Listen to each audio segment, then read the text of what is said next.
Dear students, Assalamu alaikum. This lecture video is the continuation of my previous lecture video on nucleic acid.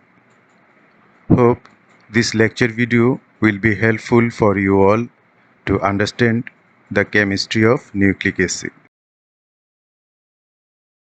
In this lecture video, first I shall discuss how a nucleotide join with another nucleotide to form a nucleic acid chain.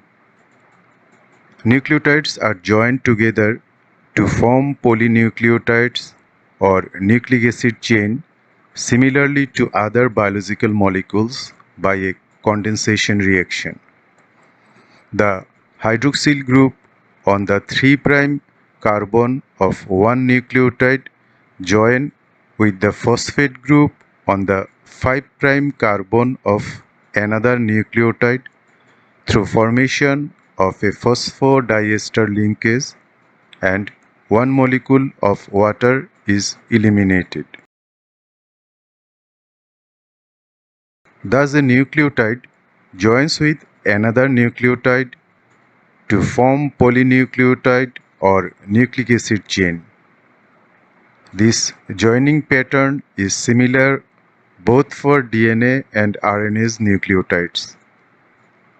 The interacting carbons between the two nucleotides for a phosphodiester linkage are 3' and 5'. After formation of a nucleic acid chain, 5' carbon of the nucleotide at one end of the chain remains free, and that's why that end of the nucleic acid chain are named as 5' end. Similarly, 3' carbon of the nucleotide at another end of the chain remains free, and that's why that end of the nucleic acid chain are named as 3' end. The sugars and phosphates of the nucleotides form the backbone or the structural framework of nucleic acids, including DNA and RNA. This sugar-phosphate backbone is composed of alternating sugar and phosphate groups and defines directionality of the molecule. This backbone is extending or growing in the 5' to 3' direction when the molecule is synthesized, and it provides structural support to the molecule. The sequence of a nucleic acid strand is written from the 5' to 3' end direction. We use the symbol of nucleotides, which I mentioned in my previous lecture video, to write the sequence of a nucleic acid strand. From a sequence, we can understand whether this DNA or RNA sequence after observing the symbol of nucleotides.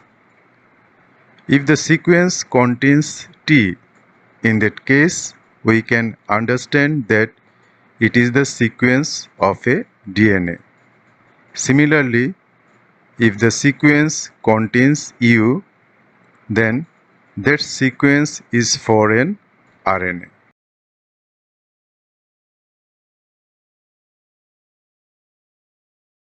Now, I shall discuss how a nitrogenous base exists in nucleoside and nucleotide to a pentose sugar. The nitrogenous base is bonded to a pentose sugar by a beta glycosidic bond in nucleoside or nucleotide. Purine ring is nearly perpendicular to the sugar ring and without hindrance from groups on either ring, the purine ring can rotate about the glycosidic bond. And due to this rotation, purine base can exist in two conformations, syn and anti conformation. When the purine ring is projecting away from the sugar, that conformation is known as anti-conformation. But when the purine ring is projecting towards the sugar due to rotation of glycosidic bond, that conformation is known as syn conformation. Between the syn and anti-conformation, purine base favors the anti-conformation in nucleoside or nucleotide. Because in anti-conformation, purine base is projecting away from the sugar and it is more stable conformation. Similarly, pyrimidine base in nucleoside or nucleotide also exist in two conformation, that is syn and anti-conformation, due to the rotation of the glycosidic bond. In the anti-configuration, the oxygen on C2 of pyrimidine is projecting away from the sugar ring, whereas in the syn configuration, the oxygen on C2 is projecting toward the sugar ring.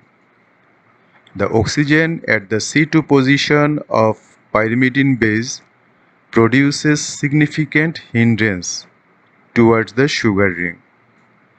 The oxygen double bonded to the C2 invades the space of the hydrogen at C2' and to a lesser extent the oxygen of the furanose ring. Pyrimidines have an oxygen at the C2 position.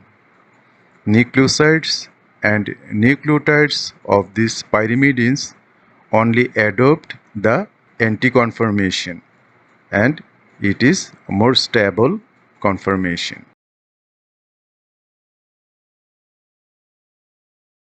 Nucleic acid was known as nuclein and were discovered by Frederick Miescher in 1869.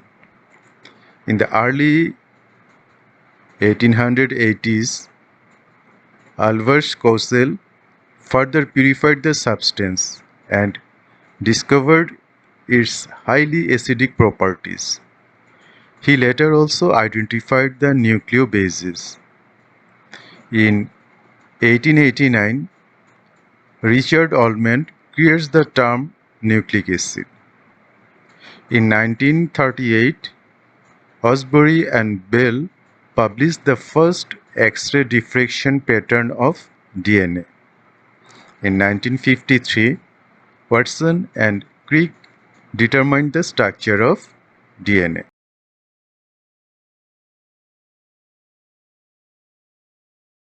In the 1950s, Francis Crick and James Watson worked together at the University of Cambridge, England, to determine the structure of DNA. Other scientists such as Linus Pauling and Maurice Wilkins were also actively exploring this field. Pauling had discovered the secondary structure of protein using X-ray crystallography. X-ray crystallography is a method for investigating molecular structure by observing the patterns formed by X-rays shot through a crystal of the substance. The patterns give important information about the structure of the molecule of interest. In Wilkins' lab, researcher Rosalind Franklin was using X-ray crystallography to understand the structure of DNA. Watson and Crick were able to piece together the puzzle of the DNA molecule using Franklin's data and also had key pieces of information available from other researchers such as Sergev's rules. Sargaffs had shown that four kinds of monomers, that is nucleotides, present in a DNA molecule. Two types were always present in equal amounts, and the remaining two types were also always present in equal amounts. This meant that they were always paired in some way.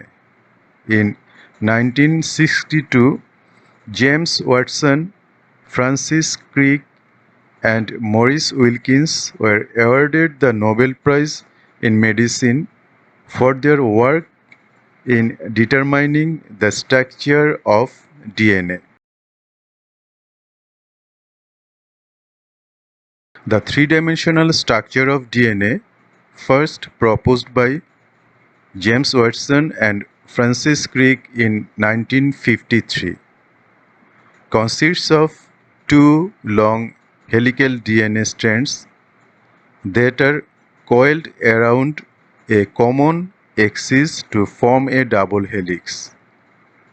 Each strand has a 5' end, that is with a phosphate group, and a 3' end, that is with a hydroxyl group. The strands are anti-parallel, meaning that one strand runs in a 5' to 3' direction, while the other strand runs in a 3' to 5' direction. DNA double helix structures look like a twisted ladder.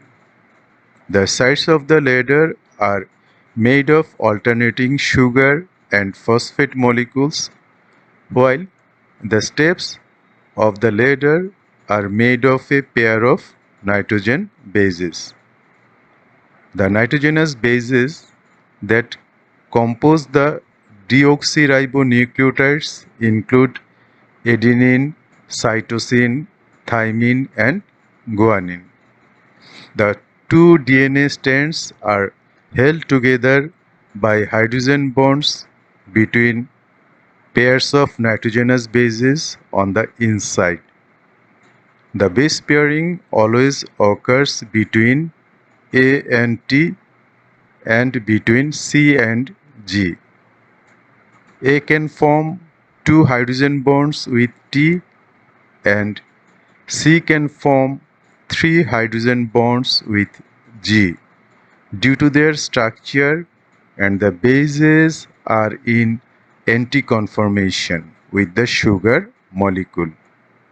The base pairs AT and CG are known as Watson-Crick base pairs.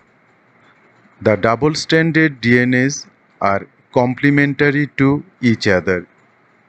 You can predict the sequence of one strand if given the sequence of its complementary or alternate strand. If the sequence of one DNA strand is this, then the sequence of the alternate or complementary strand will be like this. CG and AT base pairs are isosteric, that is, same shape and size, allowing stacking along a helical axis for any sequence. We can see the top view of base pairs stacked inside the double helix DNA in this figure. According to Watson and Crick DNA model, DNA consists of two helical chains wound around the same axis in a right-handed fashion aligned in an anti-parallel fashion. There are 10.5 base pairs per turn of the helix, and the distance of per turn is 36 angstrom. The diameter of the double helix is 20 angstrom, and the helix rise per base pair is 3.4 angstrom. Alternating deoxyribose and phosphate groups on the backbone form the outside of the helix. The planar purine and pyrimidine bases of both strands are stacked inside the helix. The furanose ring, that is deoxyribose, usually is puckered in a C2' endo conformation in DNA. As a result of the double helical nature of DNA, the molecule has two asymmetric groups. One group is smaller than the other. This asymmetry is a result of the geometrical configuration of the bonds between the phosphate, sugar, and base groups that forces the base groups to attach at 120-degree angles instead of 180 degrees. The larger group is called the major group, occurs when the backbone are far apart, while the smaller one is called the minor group and occurs when they are close together. In most common DNA, the depth of the major and minor groups are similar to each other. According to Watson and Crick DNA model, the conformation of DNA is known as B form. The antiparallel strands of DNA are not identical but are complementary. This means that they are positioned to align complementary base pairs, that is, C with G and A with T. You can predict the sequence of one strand if given the sequence of its complement, which is useful for information storage and transfer.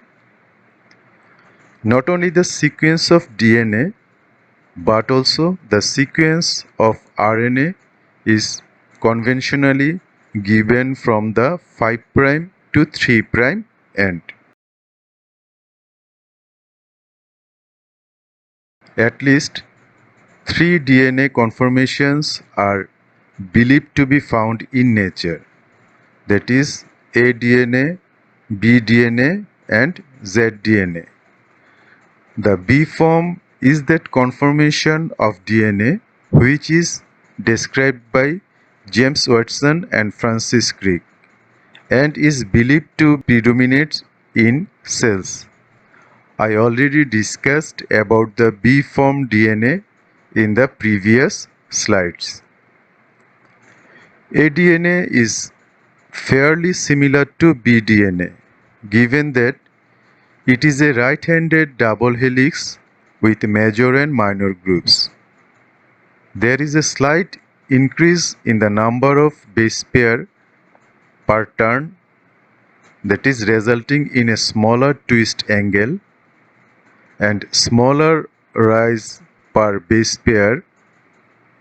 The major group of aDNA is deep and narrow, while the minor group is wide and shallow. aDNA is broader and apparently more compressed along its axis than bDNA. The major difference between A form and B form nucleic acid is in the conformation of the deoxyribose sugar ring. It is in the C2' endo conformation for B form, whereas it is in the C3' endo conformation in A form.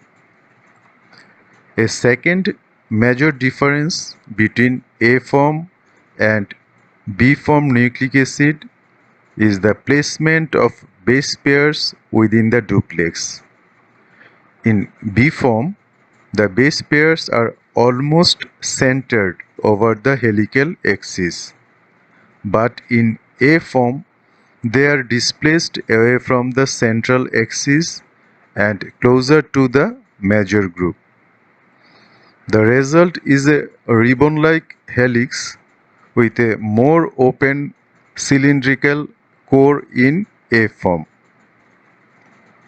DNA is driven into the A form when under dehydrating conditions. Such conditions are commonly used to form crystals, and many DNA crystal structures are in the A form. The same helical conformation occurs in double-stranded RNAs and in DNA-RNA hybrid double helix. zDNA is a radically different duplex structure with the two strands coiling in left-handed helix and a pronounced zigzag pattern in the phosphodiester backbone. zDNA can form when the DNA is in alternating purine-pyrimidine sequence such as GC, GC, GC like this pattern, and indeed the G and C nucleotides are in different conformations leading to the zigzag pattern. The big difference is at the G nucleotide. It has the sugar in the C3' endoconformation and the guanine base is in the syn conformation. This places the guanine back over the sugar ring in contrast to the usual anti-conformation seen in A and B form nucleic acid. Note that having the base in the anti-conformation places it in the position where it can readily form hydrogen bonds with the complementary base on the opposite strand. The duplex in zDNA has to accommodate the distortion of this G nucleotide in the syn conformation. The cytosine in the adjacent nucleotide of zDNA, the sugar in the normal C2' endoconformation, and the base is the anti-conformation. The major and minor groups show little difference in width. Narrow deep minor group and major group hardly existent. Whether a DNA sequence will be in the A, B or Z DNA conformation depends on at least three conditions. The first is the ionic or hydration environment, which can facilitate conversion between different helical forms. aDNA is favored by low hydration, whereas Z can be favored by high salt. The second condition is the DNA sequence. aDNA is favored by certain stretches of purines or pyrimidines, whereas zDNA can be most readily formed by alternating purine-pyrimidine steps. The third condition is the presence of proteins that can bind to DNA in one helical conformation and force the DNA to adopt a different conformation, such as proteins which bind to bDNA and can drive it to either A or Z forms. In living cells, Most of the DNA is in a mixture of A and B DNA conformations with a few small regions capable of forming zDNA. Here we can see the key points differences between A, B and Z form of DNA which I mentioned in the previous slides. Helical sense for A form and B form is right-handed, whereas for Z form it is left-handed. The diameter of A form is around 26 angstrom, for B form it is around 20 angstrom, and for Z form it is around 18 angstrom. Base pairs per helical turn for A form it is 11, for B form it's 10.5 and for Z form it is 12.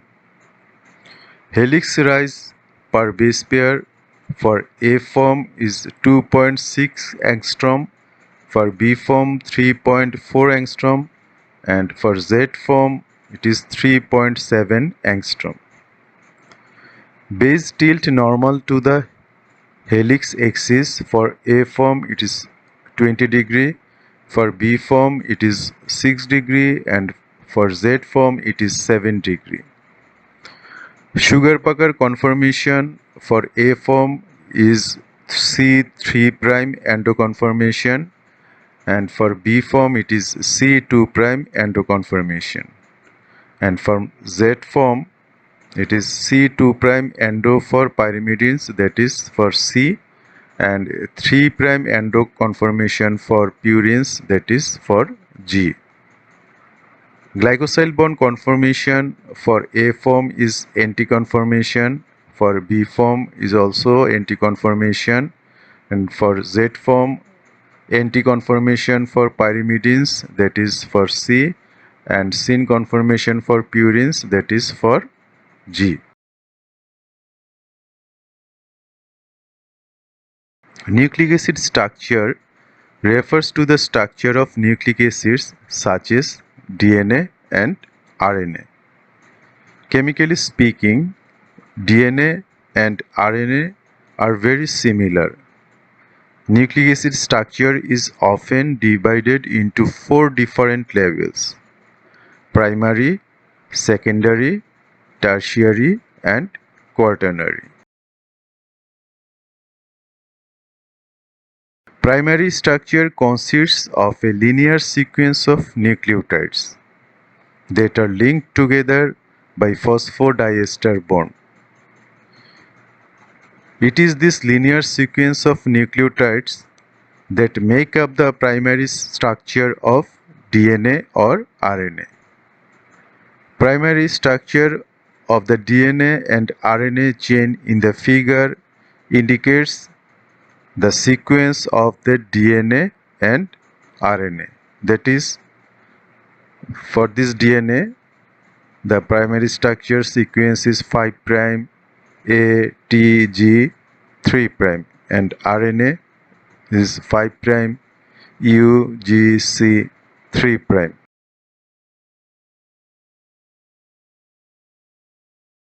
Secondary structure: the base pairing of complementary nucleotides gives the secondary structure of a nucleic acid. In a double-stranded DNA, this refers to the Watson-Crick base pairing of complementary strands. In DNA double helix, the two strands of DNA are held together by hydrogen bonds. The nucleotides on one strand base pairs with the nucleotide on the other strand. Guanine base pair with cytosine and adenine pairs with thymine or uracil. The secondary structure is responsible for the shape that the nucleic acid assumes. In a single-stranded RNA or DNA, the intramolecular base pairs between complementary base pairs determines the secondary structure of the molecule. The regions of the secondary structure do not have to form between sequences that are close together. Both single and double-stranded regions are often found in RNA molecules. Some basic elements in the secondary structure of RNA are helix, bulks, loops, junction, stem, hairpin, etc. In this figure, we can see the secondary structure of an RNA and a single-stranded DNA. The tertiary structure of a nucleic acid refers to the three-dimensional arrangement of the nucleic acid, that is, the arrangement of the molecule in space taking into consideration geometrical and steric constraints. It is a higher order than the secondary structure, in which large-scale folding in a linear polymer occurs and the entire chain is folded into a specific three-dimensional shape. There are four areas in which the structural forms of DNA can differ: handedness, that is right or left, length of the helix turn, number of base pairs per turn, difference in size between the major and minor groups. The tertiary arrangement of DNA's double helix in space includes bDNA, aDNA, and zDNA. I already discussed about these conformations. Tertiary structure. RNA can adopt a variety of tertiary structures too. It is due to the presence of enormous rational freedom in the backbone of its known base paired regions. Thus, it can fold into complex tertiary structures involving the formation of base triples and base backbone interactions. RNA molecules adopt specific three-dimensional structures significant to their functions. Here we can see some tertiary structure models of RNA. The quaternary structure of nucleic acids is similar to that of protein quaternary structure, although some of the concepts are not exactly the same. The quaternary structure refers to a higher level of organization of nucleic acids. Moreover, it refers to interactions of the nucleic acids with other molecules. The most commonly seen form of higher level organization of nucleic acids is seen in the form of chromatin, which leads to its interaction with the small protein histones. We can see in the figure. Also, the quaternary structure refers to the interactions between separate RNA units in the ribosome or spliceosome. Here we can see the large subunit of ribosome interacted with two ribosomal RNA.